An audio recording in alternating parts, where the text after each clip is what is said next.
habilitar la pantalla, el compartir pantalla.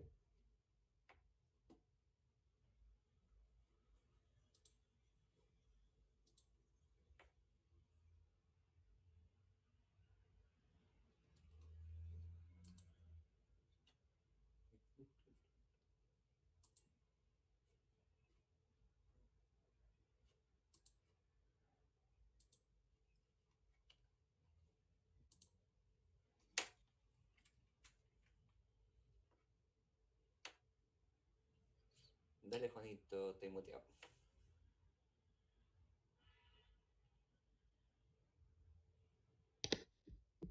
Ya. Buenos días, compañeras, compañeros y profesoras. Eh, bueno, como dijo la profe, esta es la última disertación de este ciclo de charlas que hicimos durante el semestre. Nuestro grupo está conformado por Marcelo, Pablo y Juan, que les habla. Y nuestro tema es los aprendizajes, las tecnologías y la habilidad del siglo XXI. Eh, Diseñamos la disertación de una forma en la que la primera parte va a ser expositiva y luego queremos hacer una especie de trabajo en grupo, unos trabajos grupales. Y bueno, lo vamos a ver más adelante dependiendo cuántos seamos, la cantidad de grupos. Pero esa es la idea que tenemos, además de la clásica conclusión grupal. Así que vamos. Bueno, aprendizaje de habilidades de tecnología en el siglo XXI. Primero hay que ponerse en contexto. ¿Qué es el siglo XXI? El siglo XXI está definida como la sociedad del conocimiento y la era de la información. ¿A qué nos referimos con esto?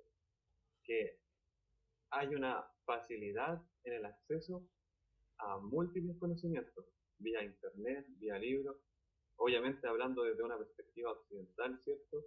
Quizás también oriental, sabemos que hay países que quizás no pueden acceder aún, pero en general entendemos este fenómeno global, ¿cierto? Además estamos en la era de la información, donde no ya solo podemos acceder a buscar información, sino que también podemos crearla y compartirla a través del internet. Bueno, con esta sociedad del conocimiento, ¿cierto? Se dice, según la UNESCO, que las economías con los más altos niveles de calidad de vida tienen el conocimiento su fuente principal de generación de riqueza. Y claro, si ponemos a pensar, las potencias no son las que exportan materias primas como nosotros, sino quienes las trabajan, quienes generan información, quienes reciben estudiantes de otros países en sus universidades, ¿cierto? Entonces el conocimiento adquiere un valor económico muy importante. En este sentido, ¿hay razones que justifiquen un nuevo modelo de aprendizaje?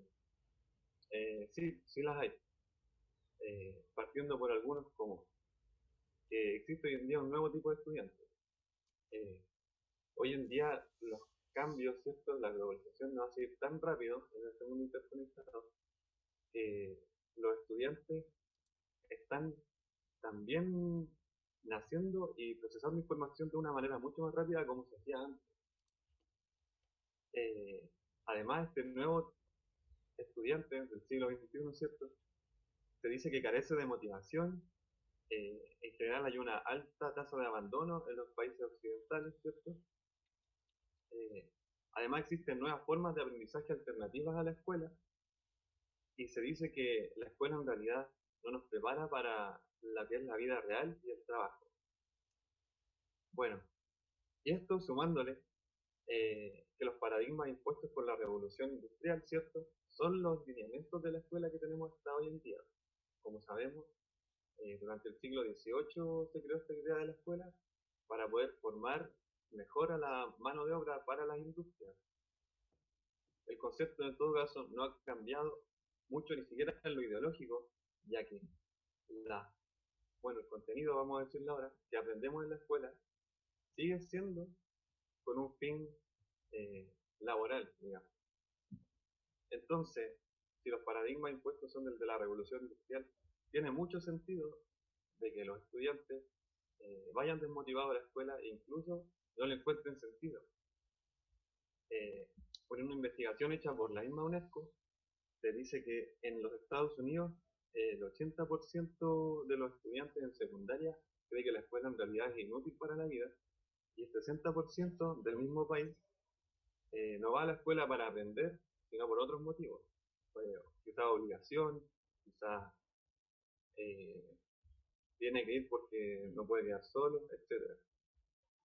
Bueno, los estudios que encontramos en general son de Estados Unidos y de Europa, pero sabemos que nosotros como un país en vías de desarrollo, generalmente estamos no a la par, pero siguiendo su ejemplo. Entonces, además, no existe un enfoque único sobre lo que necesitamos como sociedad para este nuevo siglo. ¿Qué quiere decir esto? Que los organismos, las instituciones que han preguntado qué es lo que necesitamos para la escuela del siglo XXI, no son solo pedagógicas, sino que en su mayoría son instituciones privadas eh, y gobiernos, además de ONG. Pero la mayoría coinciden, o todas, en que la apropiación de las tecnologías de información y comunicación son muy relevantes. Siguiente, por favor.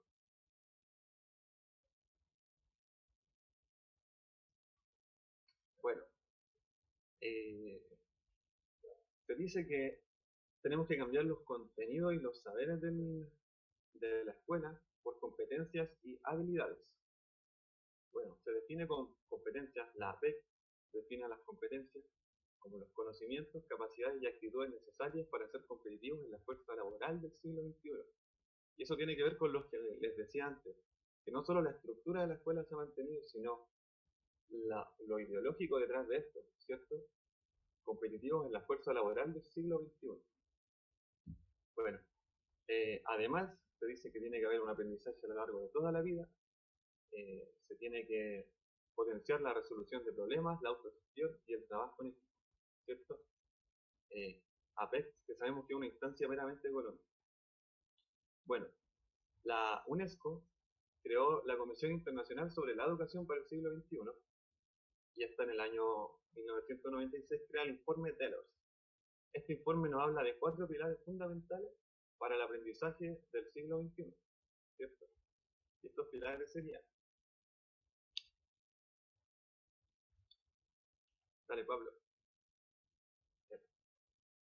aprender a conocer. Aprender a conocer tiene que ver con las materias o los contenidos que ya sabemos, matemática, lenguaje, etcétera, ¿cierto? Materias técnicas, ciencias naturales, la cultura y humanidades. Pero además se dice que tienen que agregarse, digamos, al currículum, a la malla escolar, la alfabetización digital, la alfabetización en economía, ¿cierto? Y una mayor alfabetización en civismo. Si bien ya existen algunos colegios, se dice que no ha sido suficiente. Además, agregar contenido y conocimiento sobre salud y medio ambiente. Aprender a hacer. Se dice que la escuela tiene que fomentar la iniciativa, la autonomía y la responsabilidad personal, y además las competencias de producción de sentido. O sea, encontrarle sentido a las cosas, cómo ir a la escuela. Aprender a hacer, principalmente tiene que ver con la capacidad de resolver problemas, de generar pensamiento crítico, de comunicarse eficazmente y de colaborar con las demás personas. Aprender a vivir juntos. Busca valorar la diversidad, fomenta las competencias sociales e interculturales, el trabajo en equipo y la interconexión. Bueno, se supone que en los colegios, cuando uno accede, gran parte de ellos se dice que tienen estas cosas, ¿cierto? Se dice que fomenta el pensamiento crítico, la resolución de problemas. Lo que hace esta instancia es poner un marco eh, que digamos sea como guía general, pero a veces no queda más que en una declaración de principio. O sea, hay que hacer esto, hay que hacer esto otro, pero muchas veces no dice cómo. Bueno, otra cosa que dice esta comisión son las habilidades. Las habilidades refuerzan el contenido anterior. Habilidades de aprendizaje e innovación. Creatividad, pensamiento crítico, comunicación, colaboración. Habilidades de información y medios. Tiene que ver con el uso eficiente de las TICs, del manejo multimedia y de la información. Las habilidades para la vida personal y profesional, que son la flexibilidad, la estabilidad, la iniciativa, la autogestión y las habilidades sociales e interculturales, ¿cierto? Donde se dice que tiene que haber productividad, responsabilidad y liderazgo. varias de estas palabras tienen mucho que ver también con el mercado. Por ejemplo, productividad, liderazgo para qué, autogestión en qué sentido. Entonces, insisto en esa idea de que no solo la estructura se mantiene, sino el para qué de la escuela. Y eso un poco nos corta o se contradice quizás con otros autores que buscan en la escuela más la liberación o la autorrealización de las y los estudiantes que asisten a ella, más que adquirir competencias y habilidades para un mercado laboral, para un mundo laboral. Bueno, en este sentido, no solamente tiene que cambiar el contenido y los saberes que hay en la escuela para encontrarle un sentido a ella, sino que también debiese y tiene que cambiar la forma en que se entregan los conocimientos, ¿cierto? No este conocimiento lineal de profesor a alumno, sino, so, sino indagar en nuevas pedagogías que puedan servirnos. Y de eso les va a hablar mi compañero Marcelo. Bueno, para seguir en la misma línea de mi compañero,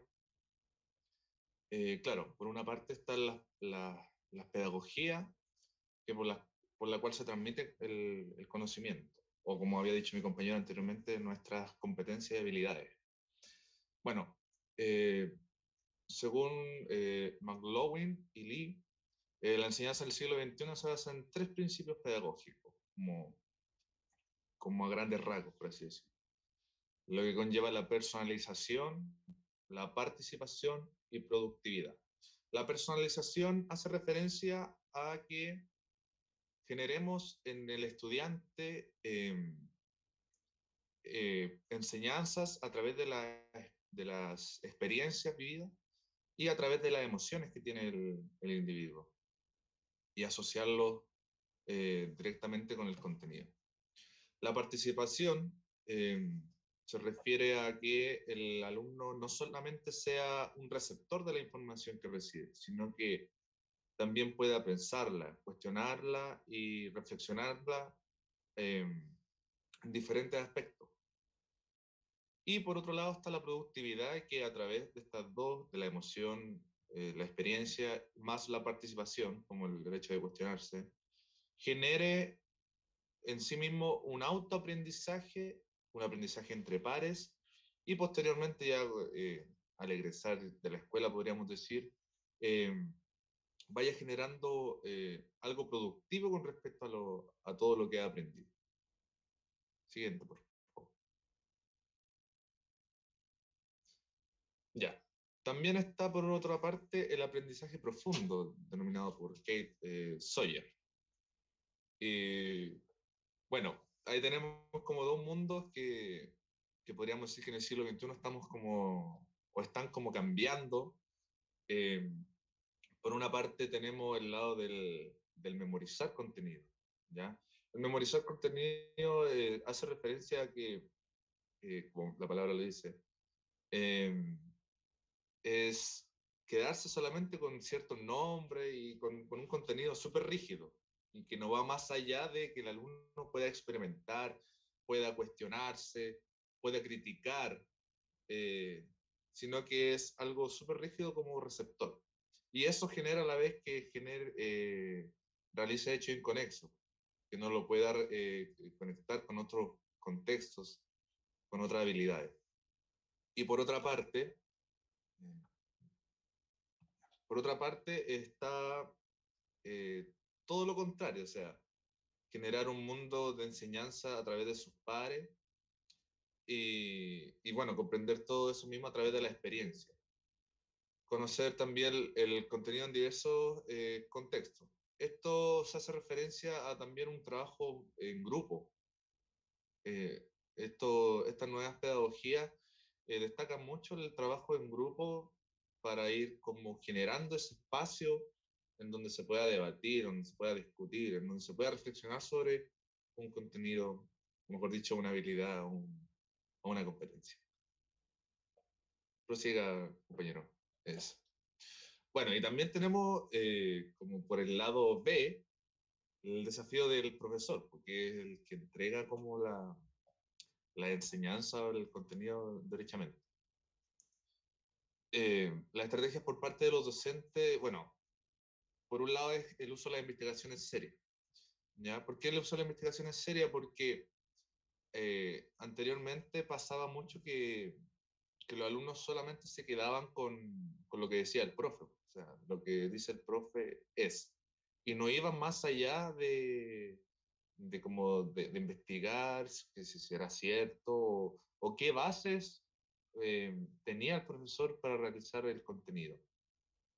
Bueno, también tenemos el apoyo de las tecnologías, ya sea a través de un material audiovisual, de un material didáctico, de imágenes, bueno, y todo lo que conlleva la tecnología, cosa de acercar más al estudiante a una realidad, por así decirlo, en ciertos aspectos.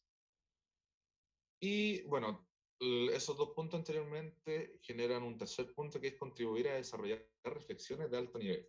¿Ya? Como ya he dicho anteriormente, esto mueve al estudiante porque le muestra un mundo como más amplio y no tan rígido, y hace que genere en el alumno reflexiones y cuestionamiento, y él también pueda generar un autoaprendizaje con los pares y a producir eh, el contenido que recibió, a su manera, por supuesto. Siguiente, por favor. Bueno, acá hay unas sugerencias como de abordar el conocimiento en el siglo XXI, ¿ya? Bueno, primero hacer que el conocimiento sea pertinente para la visión de conjunto. Como lo había dicho anteriormente, el siglo XXI destaca mucho la enseñanza en grupo, por el hecho de aprendizaje en pares y para ir conociendo como otras experiencias, por así decirlo. Enseñar la destreza dentro de cada disciplina, desarrollar capacidades de reflexión de alto y bajo nivel para facilitar la comprensión en diferentes contextos. Promueve la transferencia de aprendizaje, como lo había dicho anteriormente, enseñar a aprender, o sea, perdón, enseñar cómo aprender a aprender, ¿ya?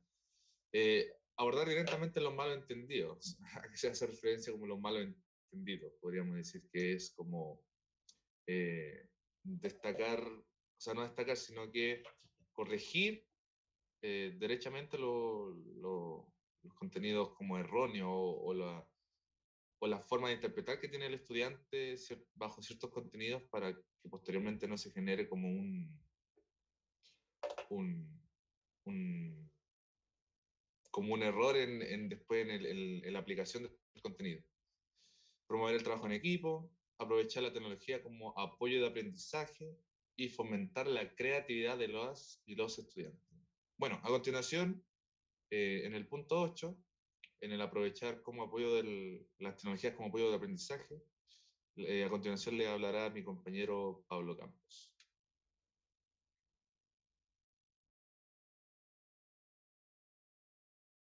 Ahí sí. Bueno, primero tenemos que partir por qué es tecnología.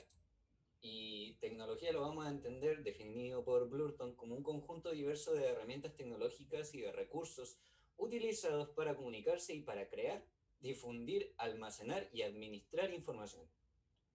El primer registro de tecnología y educación, tecnología aplicada a la educación, está por los años 50 con la máquina de Skinner. Acá tenemos un video en YouTube que por razones del tiempo y porque queremos hacer la discusión después, ya les vamos a explicar por qué queremos hacer esa discusión, les voy a explicar más o menos cómo funciona la máquina de Skinner. Se trata de una máquina de escribir, que cada estudiantes de entre 6 a 13 años, tenía en su escritorio, y era como una especie de máquina de escribir que les mostraba un papel en el que había una frase, una oración o una ecuación que estaba incompleta. Y se le otorgaba al niño o la niña un papelito que él debía rellenar con la respuesta. Una vez que rellenaba esto, apretaba un botón y la máquina le informaba si había acertado o no la respuesta y pasaba a un siguiente ejercicio. No, perdón. Tenía que volver a intentarlo hasta que lograba dar la respuesta correcta. esta máquina iba progresando muy lentamente de niveles de dificultad, pero sí generaba un componente muy adictivo para los estudiantes porque estaban constantemente metidos dentro de un juego, casi como un juego de arcade en el que tenían que ir superando niveles. Entonces, de esta manera, estaban, en ese video se puede ver una imagen de los niños concentradísimos utilizando esta máquina. Sin embargo, este es un paradigma de la tecnología enfocada como individuo. Y lo que está pasando ahora es algo totalmente diferente. Y para abordar este nuevo mundo diferente tenemos que entender que ya entramos en el mundo digital. Estamos en un contexto de tercera revolución industrial. Hay una globalización económica, pero también cultural. Esto quiere decir que cada vez más parecida la vida aquí en Santiago de Chile que en Beijing o que en París, salvando las diferencias socioculturales y económicas, pero por así decirlo, los verías vestidos muy parecidos en términos culturales. Habría una diversidad gastronómica, si uno tuviera el dinero para ir a diferentes restaurantes, podría comer casi las mismas cosas. O incluso se escucha música muy parecida. Entonces, este proceso de globalización económica y cultural nos trae un mundo digital que nos presenta una realidad en 3 dimensiones, que facilita el acercamiento a mundos imperceptibles a los sentidos. Esto se ve en redes sociales tan simples como Instagram, Facebook, Twitter, TikTok. Sin embargo, nos dejan el problema de la brecha digital, que es que en países tan desiguales como Chile, y eso se ha podido ver con esta pandemia, es un logro para muchos colegios que los alumnos siquiera lleguen a conectarse a la clase, mientras que en otras partes existe los suficientes recursos como para que incluso si a algún estudiante le falta, poder llegar hasta él con un computador o con un celular o con un chip. Entonces, ¿qué se hace necesario? ¿Qué habilidades se hacen necesarias para el uso correcto o el uso óptimo de esta tecnología? Lo principal es la flexibilidad y la capacidad de adaptación. ¿Por qué esto es importante? Porque nos encontramos rodeados de mares de información y esta información no siempre es correcta. Esta información puede ser o errónea o derechamente maliciosa, y la habilidad que podamos generar en los estudiantes para decidir qué está bien y qué está mal va a requerir con su capacidad también de flexibilizarse y adaptarse a lo que requiere el contexto, la información que están utilizando. La percepción de sí mismos que tengan los estudiantes como un generador de conocimiento y no solamente como un consumidor va a ser importantísimo también para que puedan desarrollarse y autorrealizarse completamente. Ya no sean solamente un ente que desliza con el dedo constantemente, sino que también se tome unos minutos para escribir y para entregar su opinión. Y esta disposición para trabajar colectivamente e interconectadamente en la resolución de diferentes problemas. Ahora, hay algo así para poner en perspectiva este nuevo mundo digital que nos resulta importante comunicar, que son dos conceptos, que son el shareismo y el conectivismo. El shareismo es una filosofía conceptualizada por Isaac Mao, lo puso en su libro del año 2008. Shareismo viene del inglés share, que significa compartir, y nos propone los siguientes conceptos. El desarrollo humano se ha alcanzado principalmente a través de compartir los conocimientos. Esto quiere decir, tanto los edificios que conocemos, como los aviones, como cualquier elemento tecnológico o cualquier tecnología de la educación ya más hablando de herramientas pedagógicas, todo lo que conocemos se ha construido de manera colectiva. Y Isaac Mao nos invita a ver, este blogger chino, a cada persona como una neurona. Cada neurona es capaz de procesar información, pero su verdadero potencial se desarrolla cuando se pone en contacto, cuando trabaja en colectivo. De ahí esta imagen de cada persona es una neurona, una parte del cerebro.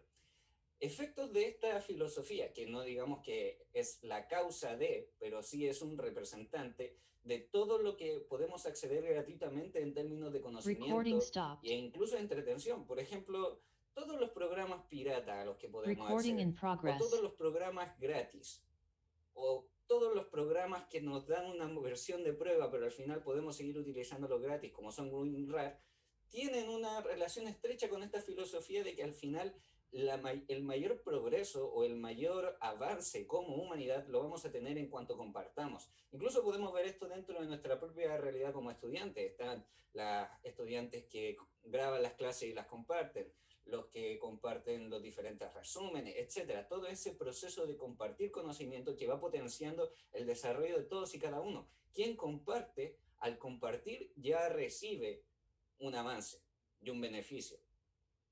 A partir de esta filosofía, George Siemens, un mexicano, y Stephen Downes, un canadiense, crean la teoría del aprendizaje del conectivismo, que como teoría del aprendizaje nos plantea lo siguiente. Hasta estos últimos 20 años, incluso lo más avanzado que existía en pedagogía o en teoría del aprendizaje, que era el constructivismo, catalogaba el aprendizaje como un proceso que pasaba dentro de las personas, dentro de cada persona individualmente. Sin embargo, lo que vemos ahora es que el aprendizaje se maneja de manera colectiva. Es un aprendizaje que funciona en red. Cada vez que uno entra a una red social y aparte de, entre medio de todos los memes, puede ver alguna pieza, alguna cápsula de información, esa cápsula de información fue complementada por lo que esa persona vio o aprendió en otras redes o a través de sus propios estudios y lo publicó y alguien le comentó y así como mismo uno lo llega a recibir también comenta y opina. Entonces, cada vez que uno se enfrenta a esta cápsula de información, se está generando un nodo y todos esos nodos conforman una red. El aprendizaje ya no está solo dentro de cada uno, sino que funciona colectivamente fuera de cada persona individual. Existen organizaciones, existe en instituciones y existe también en cosas tan virtuales como las comunidades Lucas, como en las comunidades de compartición del conocimiento, y en esto son muy importantes las redes sociales. En ese contexto, hay diferentes provocaciones que nosotros queremos hacer porque al buscar información sobre este tema, nos damos cuenta de la actualidad de la situación revolucionaria que estamos viviendo. ¿De qué es lo que le hablo cuando le digo que hay una actualidad? Significa que hasta hace 15 años no existía ni siquiera Facebook, por así decirlo, que fue como la primera red social que se hizo masiva. ¿Y cuál es la diferencia que existe con ese mundo desde hace esos 15 años hasta ahora? Que ahora cada estudiante tiene una vida dentro del mundo virtual y esa vida para ellos es tan real como la que es actualmente, como la que es en el mundo físico, perdón. Entonces, surgen algunas provocaciones como por ejemplo, ¿cómo abordamos la brecha digital? Ya hemos puesto un programa, pero también por horas del tiempo vamos a intentar explicarlo. Este es un programa en el que se te presenta un display, así como se ve de personitas que uno les va rellenando, va agarrando los instrumentos y los va poniendo ahí y automáticamente te va generando un beatbox. Entonces, esto te sirve como tecnología para mostrar un objetivo de aprendizaje, que sería que todos los estudiantes logren con su simple voz o con los sonidos que puedan producir con su boca, generar música. A través de la tecnología les mostramos el objetivo, pero no necesitamos que cada uno tenga acceso a ella. Son diferentes formas que se pueden inventar para ocupar la tecnología a pesar de la falta de recursos económicos. ¿Cuáles son esas otras maneras que podemos utilizar la tecnología para entregar conocimiento, para generar habilidades, para generar competencias, para darle protagonismo al estudiante? ¿Cuáles son esas maneras? Eso es algo que les queremos preguntar y que queremos discutir, porque el sentido de la clase de música es algo que está en entredicho en el mundo actual. Porque si los estudiantes pueden aprender música a través de YouTube o a través de cursos o a través de clases particulares pero vía online con otros profesores, ¿cuál es el sentido de lo que hacemos nosotros con el resto de los estudiantes? La idea de poner estas imágenes tan artísticas aquí que representan lo urbano que se puede vivir, el viaje urbano que se puede experimentar en el trayecto, en el transporte público, o el mundo psicodélico que se experimenta con la droga o la música, o la conexión con la naturaleza que se puede llegar a sentir, son todos fenómenos que musicalmente son muy impactantes y sin embargo la clase de música genera un impacto siquiera parecido en los estudiantes. Más bien parece ser que las clases de música terminan siendo totalmente irrelevantes. A lo más es un momento para pasarlo bien, pero ese componente emocional profundo que tiene la música no llega y no está llegando y es difícil pensar en cómo podría llegar. ¿De qué manera podemos nosotros abordar eso? ¿De qué manera podemos transformar esta situación? Quizás usando las tecnologías o no. ¿Cuál es el sentido de lo que hacemos realmente en la clase? Eso es algo que también queda abierto a la discusión. También otra cosa que está abierta a la discusión es aprender a relacionarse en el mundo interconectado. Actualmente el mundo virtual tiene tanto peso, tanta validez en la vida de los estudiantes, que hay estudiantes, hay niños que se suicidan producto del ciberbullying. Se forman también relaciones amorosas que existen solamente dentro de ese mundo virtual, se forman rencillas entre grupos, se forman alianzas, y todo ese proceso pasa fuera del aula escolar y nosotros como profesores nos quedamos únicamente en lo que pasa dentro de la sala de clases. ¿Deberíamos tener alguna incidencia? ¿Deberíamos influir en cómo los estudiantes se relacionan? ¿Deberíamos tener algo que decir o deberíamos simplemente dejarlo a la libertad del desarrollo espontáneo de lo que hacen los niños y niñas con sus vidas? Eso es una pregunta importante porque está ocurriendo todo un mundo, ya nosotros mismos lo hemos vivido, quizás no somos todos totalmente nativos digitales, quien sea más joven o más viejo podrá tener una historia diferente, pero al momento de buscar información, siempre se nos habla acerca de la importancia de usar las TICs, de usar las tecnologías para enseñar más, para aprender, pero está muy poco dimensionado todo el efecto en términos de creación de realidad que está teniendo este mundo virtual en el mundo y las cabezas de los niños. Y eso es algo que también nosotros debemos cuestionarnos al punto de si vamos a hacer algo con respecto a eso o no. Y si vamos a hacer algo, ¿qué es lo que vamos a hacer? Por último, la última provocación es preguntarnos qué efectos tiene el Internet 2.0 en la cotidianidad. El Internet 2.0 es este Internet en el que todos creamos contenido. El Internet 1.0 era cuando uno entraba a una página y una organización o una institución te entregaba información. Actualmente cada usuario puede crear y compartir su propia información. Sí, hay un documental de Netflix que se llama El Dilema Social, que aborda el impacto de las redes sociales y nos presenta dos problemas. El primero es el de la uniformidad. Este documental lo trata principalmente en el ámbito político, pero si lo llevamos al área de la música, los algoritmos son los que terminan definiendo qué es lo que uno va a escuchar, qué es lo que uno va a consumir en términos artísticos y musicales. Y esto, si uno empieza a usarlo de grande y ya tiene un buen acervo o ya tiene una red de personas que escuchan diferente música y les va preguntando, puede acceder a una diversidad impresionante de música de todo el mundo. Pero ¿qué pasa con niños que recién ellos entran como prácticamente una página en blanco, salvo por la influencia familiar, al mundo de las redes sociales y empiezan a conocer música desde ahí? Ese mundo no es neutro, el algoritmo no es neutro, está financiado por ciertas empresas que tienen interés en que cierta música que les sirve más de propaganda sea la más reproducida. Entonces, ese algoritmo nos va generando un efecto de uniformidad. ¿Esta uniformidad es moralmente buena? ¿Es moralmente mala? No sé si ese sea tanto el punto. El punto es que de alguna manera corta o coarta el poder acceder a todo el mundo musical y a toda la diversidad que contiene. Eso es algo que deberíamos abordar, deberíamos enseñar a cómo utilizar, ¿sabemos nosotros realmente cómo utilizar los servicios de streaming de música para escuchar lo que nosotros queremos o simplemente vamos saltando de canción en canción hasta que, por efecto de obra y gracia del Espíritu Santo, logremos escuchar algo que nos gusta? En otros términos, ya en términos más de relaciones sociales o de relaciones políticas, vemos un efecto de que esta uniformidad que genera el algoritmo también genera polarización. Si vemos los debates que se generan políticamente en las redes sociales, tenemos que ya prácticamente no son debates, sino que son más bien estados agresivos, conversaciones que no tienen como objetivo llegar a un punto en común, sino simplemente hacerse daño. Y ese efecto de polarización ha tenido efectos tan profundos como que haya salido electo Donald Trump, por ejemplo, en Estados Unidos.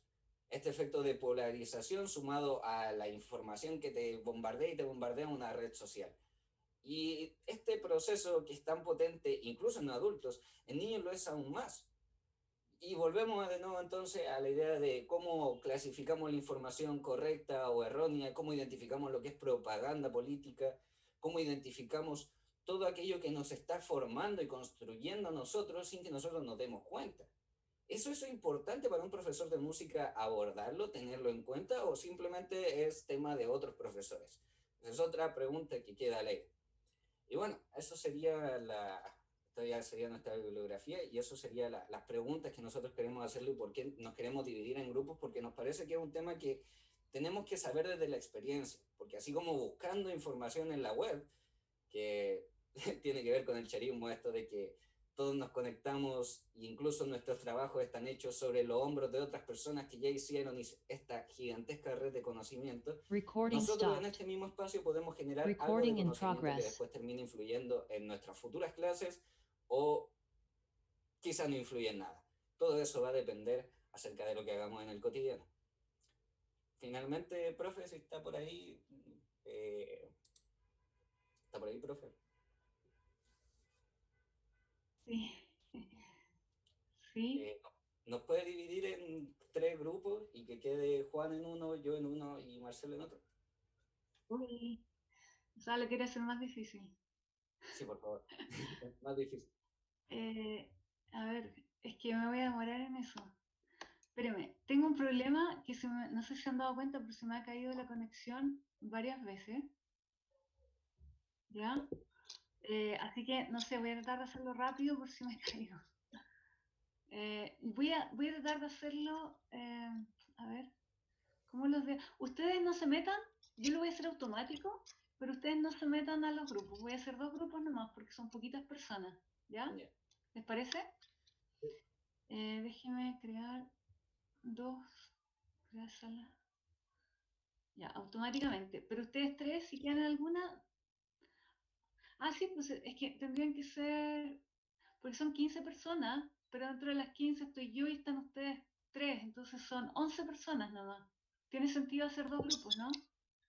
Sí, sí. Está bien. ¿Mejor? Ya, entonces lo más probable es que ustedes queden divididos en uno o en el otro grupo. Vamos a ver cómo funciona, ¿ya? Cada persona tendría que meterse a las salas, ¿ya? A ver si funcionó. Ya, ahí.